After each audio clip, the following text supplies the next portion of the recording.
జై తెలంగాణ. అందరికీ నమస్కారం. మీడియా మిత్రులకు ధన్యవాదాలు. ఇవాళటి పత్రికా సమావేశం పెడుతుంటే చాలా ఆనందంగా ఉంది. ఎందుకంటే నిన్న మొన్నటి వరకు జరిగిన మున్సిపల్ బూతుల వర్షం ముగిసి చెవులకు హాయిగా ప్రశాంతంగా ఉన్నది. వడగండ్ల వాన పడిపోతే ఎంత ప్రశాంతంగా ఉంటుందో ఈ బూతుల వాన ఆగిపోవడం అంత సంతోషంగా ఉంది. ఈ పార్టీ ఆ పార్టీ అని కాకుండా ప్రతి ఒక్కరు కూడా అసలు ఇష్యూస్ పక్కకు పెట్టి ఈ తూకిత్తా అంటే తూకిత్తా అనేటటువంటి ప్రయత్నం చేసి ప్రజల వాళ్ళ యొక్క దృష్టిని మరల్చే ప్రయత్నం చేశారు. నిజంగా ఈ ప్రచార సరళి వింటే నాకేమనిపించిందంటే సర్పంచ్ ఎన్నికలు లెక్క మున్సిపల్ ఎన్నికలు కూడా పార్టీ గుర్తు లేకుండా జరిగితే బాగుంటుందేమో. ఎందుకంటే బీజేపీ జాతీయ అధ్యక్షుడు వచ్చిండు మహబూబ్నగర్కి ప్రచారానికి, కానీ ఇప్పటికి కూడా మహబూబ్ నగర్లో 2 నుంచి 3 రోజులకు ఒకసారి కూడా మంచినీళ్ళు రానటువంటి పరిస్థితి ఉన్నది. కానీ ముఖ్యమంత్రి గారు ఆ విషయం మాట్లాడలేదు, బీజేపీ జాతీయ అధ్యక్షుడు గారు ఆ విషయం మాట్లాడలేదు. మహబూబ్ నగర్లో ఒక 30 ఏళ్ళ కిందనే 3 సిటీ బస్సులు తిరిగేటి, ఊరంతా తిరిగేది, పొద్దంతా తిరిగేది, ఆటోలకు ఇబ్బంది లేకుండా మంచిగా ప్రజలు బస్సు ఎక్కి పబ్లిక్ ట్రాన్స్పోర్ట్ వాడుకునే పరిస్థితి ఉండే. ముఖ్యమంత్రి గారు ఆ విషయం ఎప్పుడు మాట్లాడారు. అట్లనే మహబూబ్నగర్లో ఉండే బస్ స్టాండ్ ఉంటుంది, అది మహబూబ్నగర్ అని కాదు నేను అనేది, ప్రతి మున్సిపాలిటీలో ప్రతి మున్సిపల్ కార్పొరేషన్లో కూడా బస్ స్టాండ్లు కూడా బాగలేవు. ఇక గవర్నమెంట్ స్కూళ్ళు మున్సిపాలిటీలలో ఉన్నాయైతే కేవలం ప్రైవేట్ స్కూళ్ళకు విద్యార్థులను పంపించడానికి ఉన్నట్టుగా ఉంటాయి తప్పితే ఎందుకు కూడా అవి పనికిరావు. పిల్లలు తక్కువ, పంతులు ఎక్కువ ఉంటారు. చాలా విచిత్రమైన పరిస్థితి ఉంటుంది పట్టణాలలో ఉన్న గవర్నమెంట్ స్కూల్స్.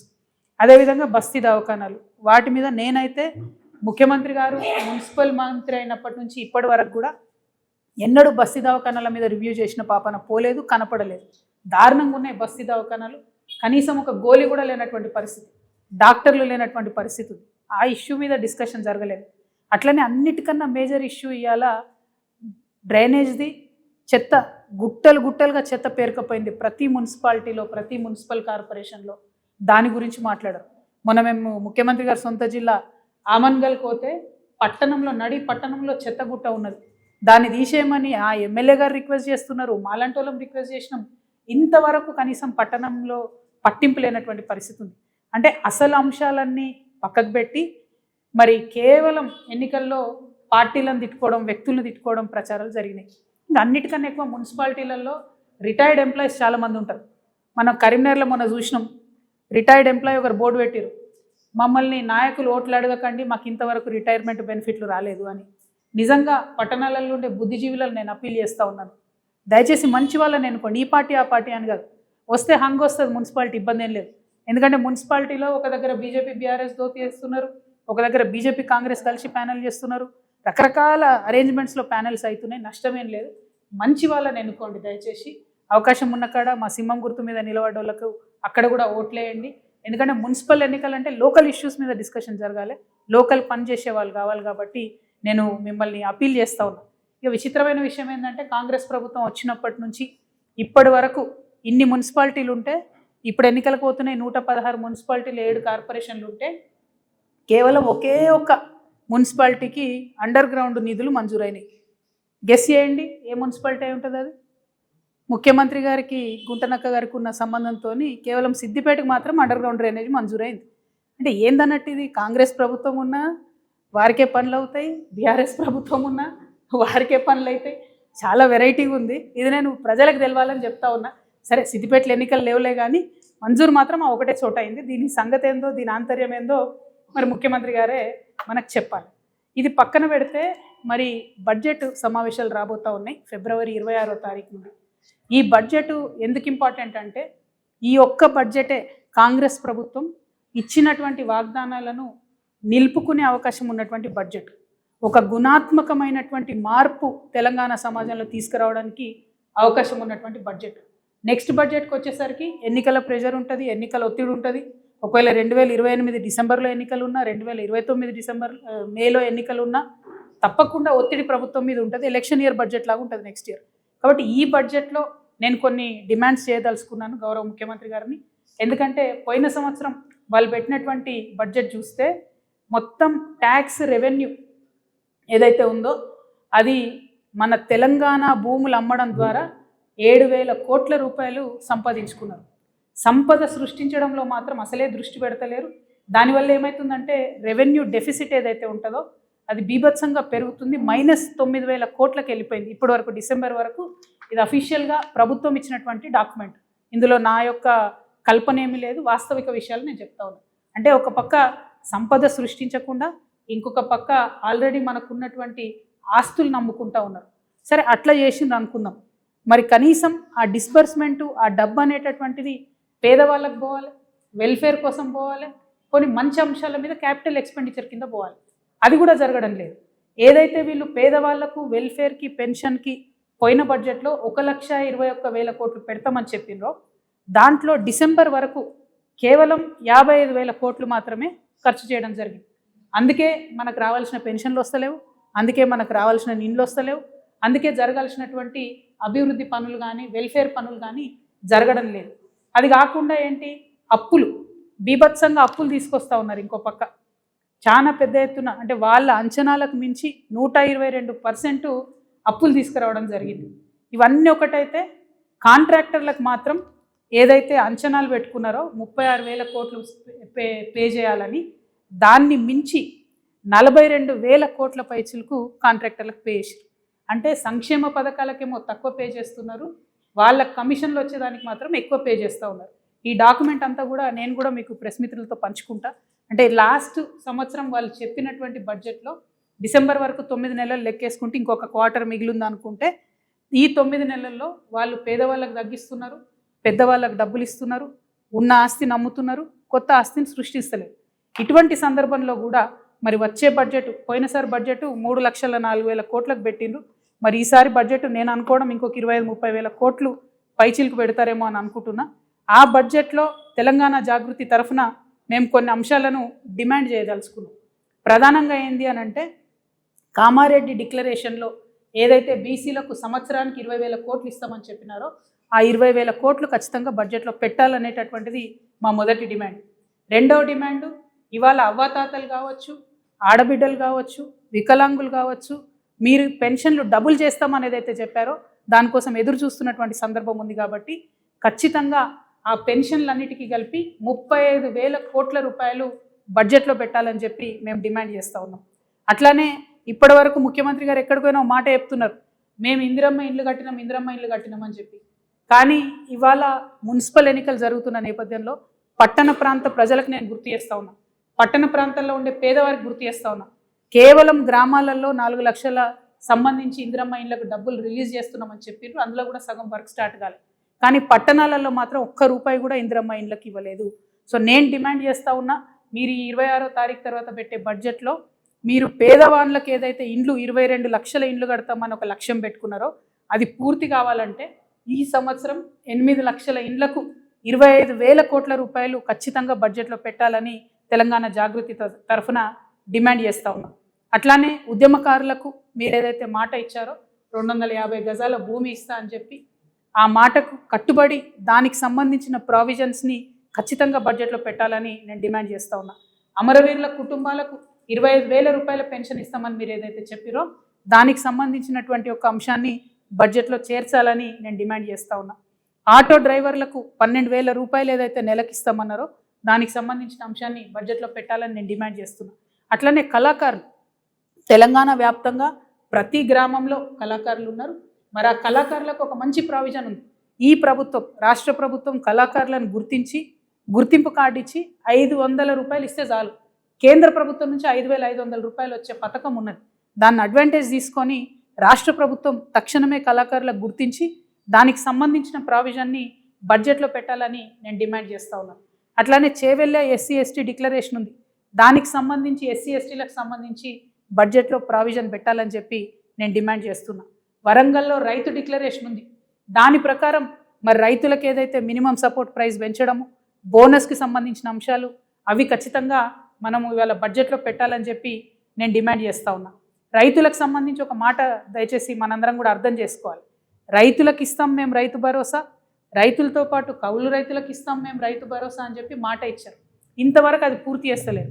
రైతులకు కౌలు రైతులకు కలిపి పెట్టాలంటే 25,000 కోట్ల రూపాయలు సపరేట్ హెడ్ కింద పెట్టాలనేది నేను డిమాండ్ చేస్తూ ఉన్నా. రైతు కూలీలకు ఏదైతే సంవత్సరానికి 12,000 రూపాయలు ఇస్తామన్నారో దానికి 10,000 కోట్లు అవుతుంది, అది కూడా బడ్జెట్లో పెట్టాలని నేను డిమాండ్ చేస్తున్నా. అన్నిటికన్నా మించి ఏంటంటే ఇలా ఆల్రెడీ ఫిబ్రవరి యాసంగికి సంబంధించి ఇంతవరకు రైతు భరోసా రాలేదు. తక్షణమే రైతు భరోసా నిధులు విడుదల చేయాలని నేను ప్రభుత్వాన్ని డిమాండ్ చేస్తున్నా. మరి ఈ సందర్భంగా ఒక మాట ప్రజలందరూ గుర్తియాలి. నిన్న మొన్న రేవంత్ రెడ్డి గారు చాలా దగ్గర సభలలో ఒక మాట చెప్పారు, మేము రైతు రుణమాఫీ 100కు 100% చేసినామని చెప్పారు. చేయలే. మీరేం చేసిండ్రు? మొదలు మీ అంతటా మీరే ప్రభుత్వం నుంచి 44,000 కోట్లు అయితే రైతు రుణమాఫీ అవుతుందని చెప్పారు. కానీ చేసింది ఎంత? 21,000 కోట్ల రూపాయలు. కానీ క్యాబినెట్ డెసిషన్ చేసింది ఎంత? 28,000 crores. అంటే 28,000 కోట్లు రైతు రుణమాఫీ చేయాలని క్యాబినెట్ చెప్తే మీరు చేసింది 21 కోట్లు. పైగా ముఖ్యమంత్రి గారు ఏమాత్రం మొహమాటం లేకుండా నేను 100% రుణమాఫీ చేసిన అంటారు. నేను ముఖ్యమంత్రి గారికి ఛాలెంజ్ విసురుతా ఉన్నా, మీ మహబూబ్ నగర్ పోదామా, మా నిజామాబాద్ వస్తారా, లేకపోతే హైదరాబాద్లో సెక్రటేరియట్కి మమ్మల్ని రమ్మంటారా? జాగృతి వల్ల వస్తాం, రుణమాఫీ కానీ రైతులందరినీ తీసుకొని వస్తాం. ఖచ్చితంగా మీరు 50% మంది రైతులకు రుణమాఫీ చేయలేదు. ప్రతి జిల్లాలో ప్రతి చోట ఎక్కడికి పోయినా రైతులు బాధపడతా ఉన్నారు. నిజంగా మీకు చిత్తశుద్ధి ఉంటే ఆ ఏదైతే మిగతా 50% మందికి రుణమాఫీ కాలేదో ఈ బడ్జెట్లో పెట్టి రుణమాఫీ చేయండి. ఎగ్గొట్టకండి దయచేసి రైతులకు. రైతన్నలు ఇబ్బందిలో ఉన్నారు. ఇప్పటికే మీరు యూరియా కూడా ఇవ్వలేని పరిస్థితులలో, మేనేజ్ చేయలేని పరిస్థితుల్లో రైతులు ఇబ్బంది పెడుతున్నారు. ఇది కరెక్ట్ కాదు. ముఖ్యమంత్రి గారు నిజాలు చెప్పండి ఇప్పటికన్నా అని చెప్పి మేము వారికి హెచ్చరిక చేస్తూ ఉన్నాం. అదేవిధంగా విద్యార్థులకు సంబంధించి ఫీ రియంబర్స్మెంట్ 11,000 కోట్లు బకాయిలు ఉన్నాయి. నేను పదే పదే చెప్తూ వచ్చు, ఈ ఫీ రియంబర్స్మెంట్ డబ్బులు ఇవ్వకపోతే అందరికన్నా ఎక్కువ బాధపడేది మా ఆడబిడ్డలు. ఆడపిల్లలు చదువు అనిపించి ఇంట్లో కూర్చోబెడతారు. కాబట్టి రిక్వెస్ట్ చేస్తూ ఉన్నాం, మేము రాష్ట్ర ప్రభుత్వాన్ని డిమాండ్ చేస్తూ ఉన్నాం, 11,000 కోట్లు వన్ టైం మీరు ఫీ రియంబర్స్మెంట్ ఇవ్వండి. ఇచ్చి తర్వాత మంత్లీ ఇస్తారా, క్వార్టర్లీ ఇస్తారా, ఒక క్యాలెండర్ ఇవ్వండి. కానీ ఇవ్వండి. ఇబ్బంది అవుతుంది విద్యార్థులకు. చిన్న విద్యా సంస్థలు మూతపడిపోతున్న పరిస్థితి ఉంది. కాబట్టి 11,000 కోట్లు ఫీ రియంబర్స్మెంట్ ఇవ్వాలని చెప్పి నేను డిమాండ్ చేస్తూ ఉన్నా. ఈ ఆర్టీసీ కార్మికులకు సంబంధించి నిన్న మళ్ళీ ముఖ్యమంత్రి గారు అబద్ధం చెప్పారు, 50,000 మంది కార్మికులు ఉన్నారని చెప్పారు. దారుణం ఏంటంటే తెలంగాణ రాకముందు 52,000 మంది కార్మికులు ఆర్టీసీలో ఉంటే 10 ఏళ్ళ బీఆర్ఎస్ 2 ఏళ్ళ కాంగ్రెస్ కలిసి ఇప్పుడు అది 32,000 మందికి వచ్చింది. అంటే 20,000 మందిని ఫోర్స్ చేసి ఉద్యోగాలు మాన్పించారు ఆర్టీసీ వాళ్ళను. వీఆర్ఎస్ ఇచ్చిరు, రకరకాల ఇబ్బందులు ఇచ్చిరు. 10 రూపాయలు టికెట్ కొట్టకపోతే కండక్టర్లు తీసేసినటువంటి పరిస్థితులు చాలా ఉన్నాయి. ఇప్పుడున్నటువంటి పరిస్థితుల్లో మొన్న జగిత్యాల్లో ఒక ఎగ్జాంపుల్ జరిగింది. ఒక బస్సులో 170 మంది ఎక్కిరు ఫ్రీ బస్సు పెట్టిన తర్వాత. వెనుక 2 టైర్లు ఊడిపోయినాయి. దేవుడి దయ వల్ల ఏం పెద్ద ప్రమాదం జరగలేదు. కానీ కండక్టర్ సస్పెండ్ చేస్తారు. ఇట్లాంటి ఇన్సిడెంట్స్ ఏం చేస్తాడు కండక్టరు, డ్రైవరు? మీకుండాల చిత్తశుద్ధి. ఆర్టీసీని దయచేసి రాష్ట్ర ప్రభుత్వంలో విలీనం చేయాలి, ఆ ప్రక్రియను ప్రారంభించాలి. ఎట్ ద సేమ్ టైం మీరు ఏదైతే ఎలక్ట్రిక్ బస్సులు పెడతామంటున్నారో ఆలోచన మంచిదే, కానీ ఆ పెట్టే ప్రతి ఎలక్ట్రిక్ బస్సులో మా ఆర్టీసీ అన్ననే డ్రైవర్గా ఉండాలి, ప్రైవేట్ వాళ్ళు ఉండడానికి వీలు లేదు. ఆ విషయాన్ని పాటించకుండా ప్రభుత్వం ఆర్టీసీకి ద్రోహం చేస్తున్నది. కండక్టర్లను, డ్రైవర్లను ప్రైవేట్ వాళ్ళని పెడుతున్నది. అది కరెక్ట్ కాదు. ఖచ్చితంగా ఆర్టీసీని విలీనం చేయాలి, కార్మికుల యొక్క ఉపాధిని కాపాడాలని చెప్పి నేను ముఖ్యమంత్రి గారికి డిమాండ్ చేస్తూ ఆర్టీసీ విలీన ప్రక్రియలను ఇప్పటి బడ్జెట్లో ప్రస్తావించాలని చెప్పి నేను డిమాండ్ చేస్తూ ఉన్నాను. అదేవిధంగా మహిళలకు ఏదైతే 25,000 ఇస్తామన్నారో దానికి సంబంధించి ఇంతవరకు ఊసిలేదు. మా ఆడబిడ్డలకు ఏదైతే స్కూటీ ఇస్తామన్నారో దానికి సంబంధించి ఇంతవరకు ఊసిలేదు. అదేవిధంగా మన తులం బంగారం ఏదైతే ఆడబిడ్డలకు ఇస్తామన్నారో దానికి సంబంధించి ఊసిలేదు. కాబట్టి ఈ బడ్జెట్లో మా ఆడబిడ్డలకు మీరు ప్రామిస్ చేసినటువంటి 2,500 స్కూటీ, తులం బంగారం వీటికి సంబంధించిన ప్రావిజన్ పెట్టాలని నేను డిమాండ్ చేస్తూ ఉన్నాను.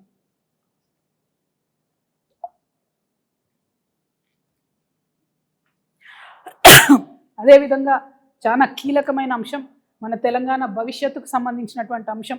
మీరు ఎన్నికల్లో ఎన్నికై గద్దెనెక్కడానికి అత్యంత కీలకంగా ఉన్నటువంటి తెలంగాణ యువతకు సంబంధించినటువంటి అంశం. మీరు ఎన్ని ఉద్యోగాలు ఇస్తామన్నారు? మొదటి సంవత్సరంలో 2 లక్షలు ఇస్తామన్నారు. ఇప్పటి వరకు పాత ప్రభుత్వం ఇచ్చినటువంటి ఉద్యోగాలకే మీరు పత్రాలు ఇచ్చుకుంటూ తిరుగుతున్నారు. మీరు స్వతహాగా ఇచ్చినవి కేవలం 11,000 ఉద్యోగాలు. అంటే ఇంకా 1,89,000 ఉద్యోగాలు మీరు ఇవ్వాల్సి ఉంది, అది బాకీ ఉంది. ఈ బడ్జెట్లో నేను డిమాండ్ చేస్తూ ఉన్నాను, 1,89,000 ఉద్యోగాలకు సంబంధించి వాళ్ళని తీసుకుంటే ఎన్ని జీతాలు ఇవ్వాల్సి వస్తాయో ఆ అమౌంట్ని మీరు ఈ బడ్జెట్లో పెట్టండి. మీ యొక్క చిత్తశుద్ధిని నిరూపించుకోండి. జాబ్ క్యాలెండర్ ఇవ్వండి. ఏ నెలలో ఏ పరీక్ష పెడతారో పిల్లలకు క్లారిటీ ఇవ్వండి. ఇబ్బంది పడుతూ ఉన్నారు, ఆత్మహత్యలు చేసుకుంటూ ఉన్నారు, కోర్టులకు పోయి కేసులు వేసి కొట్లాడుతూ ఉన్నారు. మీరు ఏదైతే ఎన్నికల ముందు ఏం చెప్పిండ్రు? బీఆర్ఎస్ పార్టీ ఉద్యోగాలు ఇవ్వలేదు పిల్లలకు అన్నారు, బీఆర్ఎస్ పార్టీ పరీక్షలు నిర్వహించలేదన్నారు.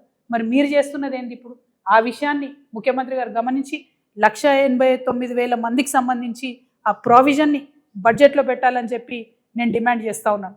ఇట్లా ఒక్కొక్క అంశాన్ని బడ్జెట్లో చాలా స్ట్రాంగ్గా మేము స్టడీ చేసిన ప్రతి ఒక్క అంశాన్ని కూడా మేము ఖచ్చితంగా బట్టి విక్రమార్క గారు వారు ఆర్థిక శాఖ మంత్రి కాబట్టి జాగృతి తరఫున వారికి ఒక వినతి పత్రం కూడా మా అధ్యక్షుల వారు అందరూ కూడా వెళ్ళి ఇచ్చి రావడం జరుగుతుంది. బడ్జెట్లో రావాల్సినటువంటి అంశాల మీద మేము తప్పకుండా ఒక ముందడుగు వేస్తాం. దాంతోపాటు ముఖ్యమంత్రి గారిని మేము ఒక 3 డిమాండ్లు చేస్తూ ఉన్నాం. కేంద్ర ప్రభుత్వం ఏదైనా నిర్ణయం తీసుకున్నప్పుడు ఆ నిర్ణయం యొక్క ప్రభావం మన రాష్ట్ర ప్రజల మీద పడుతున్నప్పుడు ఈ రాష్ట్ర ముఖ్యమంత్రిగా మీరు స్పందించాలి. కానీ మీరు స్పందిస్తలేరు. దానికి 3 ఉదాహరణలు. లేబర్ కోడ్ మారితే ముఖ్యమంత్రి గారు ఎక్కడ మాట్లాడలేదు. 12వ తారీఖు నాడు బంద్ ఉంది. మొత్తం కూడా లేబర్ అంతా కూడా రోడ్ల మీదకి వస్తూ ఉన్నారు. ఆ బంద్కు జాగృతి సంపూర్ణంగా మద్దతు ప్రకటిస్తూ ఉన్నది. కానీ రాష్ట్ర ప్రభుత్వంగా రాష్ట్ర ముఖ్యమంత్రిగా మీరు ఈ లేబర్ కోడ్లను లేబర్ చట్టాలను వ్యతిరేకించాలని నేను డిమాండ్ చేస్తూ ఉన్నాను.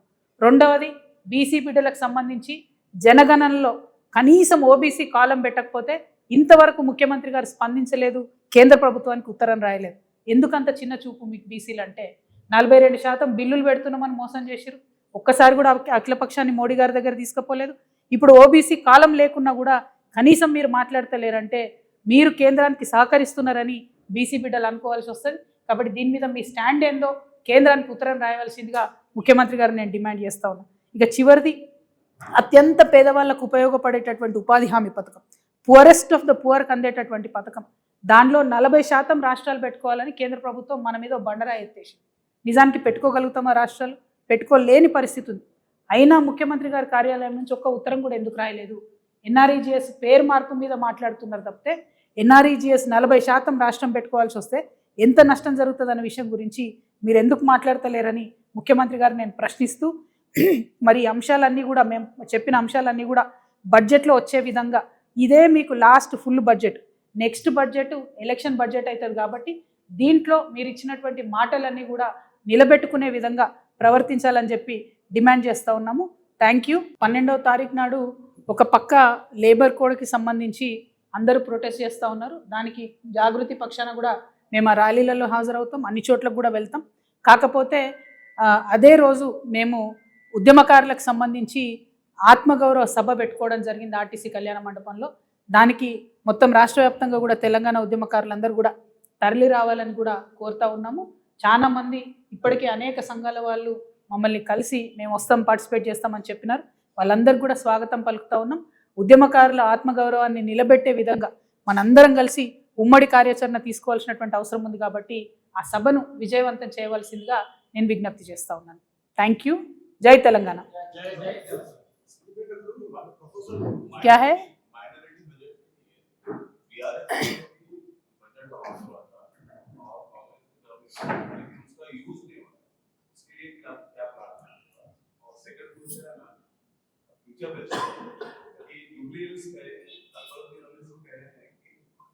कांग्रेस को जो है हमारी वजह से जो है वहाँ जीत गई, तो फ्यूचर में उनका यही कहना है कि तेलंगाना में कोई भी सीएम बनता है, कोई भी हुकूमत बनाता है, तो वो उनके साथ एमआईएम के साथ मिलकर सबको काम करना पड़ता है।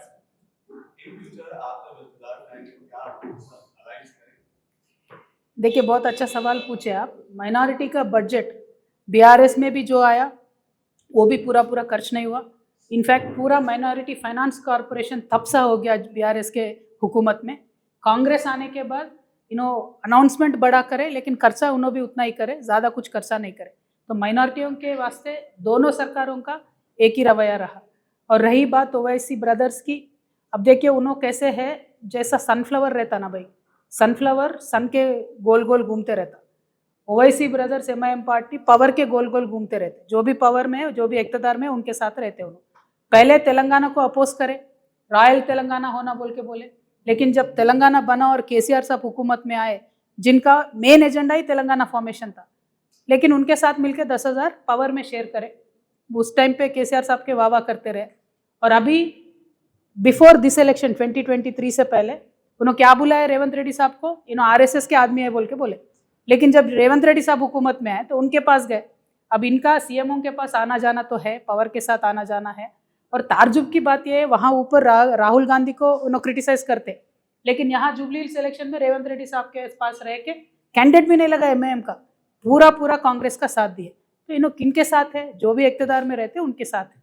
तो मेरा इनसे रिक्वेस्ट ये है, आप सीएमओ के पास आपका आना जाना रहता, सीएम आपके बात सुनते बोल के आप दावा कर रहे हैं ना, तो इमीडिएटली रेवंत रेड्डी साहब को बोल के, अभी रमज़ान आ रहा ना भाई, 7-8 दिन में रमज़ान आ रहा, तो इमाम और मौजनों के जो भी पेंडिंग है वो इमीडिएटली दिलाइए, और इमाम और मौजनों को 6,000 से 12,000 करते बोल के बोले कांग्रेस गवर्नमेंट, आज तक नहीं करे 2 साल में।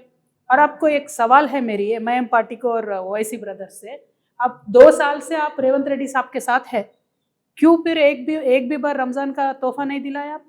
अगर आप सरकार के साथ है, हुकूमत के साथ है, सीएम साहब आपके बात सुनते हैं, क्यों नहीं दिलाए? और क्या डेवलपमेंट है भाई ओल्ड सिटी में? मैं अभी हाल ही में ओल्ड सिटी में हमारा दौरा हुआ, बहुत गंदा पानी आता है, सिटी बस कहीं नहीं जाता, स्कूल्स ठीक नहीं है, रोड्स ठीक नहीं है। आप हर सीएम के साथ है, केसीआर साहब के साथ 10 साल थे, इनके साथ 2 साल है, क्या कर रहे फिर आप? डेवलपमेंट कहाँ है? अब आप पूरे हैदराबाद के सराउंडिंग के पास जाके बोल रहे एमआईएम को वोट डाले, क्यों डालना? ओल्ड सिटी में कैसा है डेवलपमेंट? क्या ओल्ड सिटी में रहते हैं क्या? ओवैसी ब्रदर्स ओल्ड सिटी में नहीं रहते, बाहर रहते हैं इनको खुद ताल्लुकात नहीं है ओल्ड सिटी से। अभी इन्हों बाहर जाके बोल रहे वोट देने के लिए। मेरा बोलना यह है कि इक़्तिदार में जो रहते हैं उनके साथ पावर आप शेयर कर रहे हैं, तो आप अपने कम्युनिटी के लिए कुछ कराइए, अपने कॉन्स्टिट्यूंसी के लिए कुछ कराइए। डेवलपमेंट वहाँ नहीं करा रहे और बड़े बड़े दावा कर रहे, बड़े बड़े दावा कर रहे हैं। तो जब रमज़ान आ रहा तो सारे दरगाहों को फ्री करेंट दिलाइए, सारे मस्जिदों को फ्री करेंट दिलाइए, साफ करवाइए, बजट दिलाइए, वो काम कीजिए। Thank you. जय तेलंगाना।